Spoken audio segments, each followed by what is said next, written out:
در ناحیه به نام میر سید علی حمدانی بخشیده به سال جوانان و روز وحدت ملی نمایندگان دستگاه اجرایی پرزیدنت جمهوری تاجیکستان از وزارت و اداره ها و تشکیلات و مؤسسه ها در جماعت شهرک جماعت های دهات با ساکنان صحبت واخوری ها میگذرانند. از روی جدول معین شده چنین واخوری ها در جماعت های دهات قهرمان، مهنت آباد، جماعت شهرک، رشت گلو 5 روز گذشتند.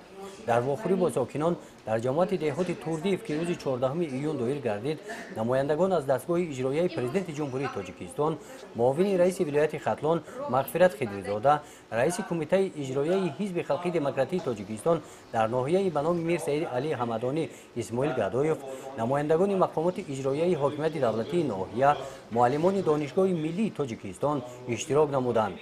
در این واخوری برآمد کنندگان قید کردند که ساکنان تاجیکستان امسال 20مین سالگرد وحدت ملی را استقبال می‌گیرند.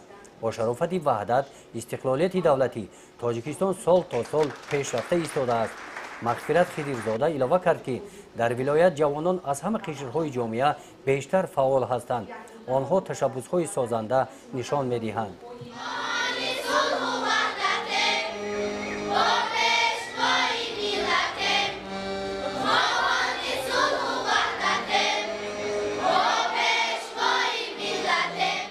امروز با اقدام جوانان برای در سطح بلند سیاسی استقبال گرفتن جشن 20 سالگی وحدت ملی در همه شهر و ناحیه‌های قلمرو ولایت ختلان حشرهای دسته‌جمعی تشکیل گردیده محیط زیست از پرتوفا تازه کرده شدند.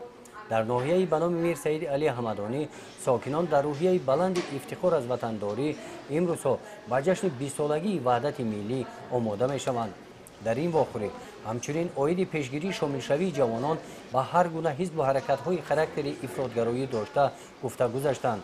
عاید رفت اجرای قانون جمهوری تاجیکستان درباره تنظیم عنعنه و جشن و مراسم‌ها در جمهوری تاجیکستان، نتیجه 10 سال فعالیت این قانون، تکلیف و پیشنهادها، عاید تغییر و علاوه‌ها به قانون مذکور، قانون جمهوری تاجیکستان درباره مسئولیت پدر و مادر در تعلیم و تربیت فرزند را مورد محاکمه قرار دادند. همین گونه واخوری ها در این روز در جماعت دهات پنجاب و جماعت دهات چوبک با ساکنان دایر گردید. گزارش خواجه نظری خدای نظر ظهروف از ناحیه به نام میر سید علی حمدانی برای برنامه اطلاعاتی نوید.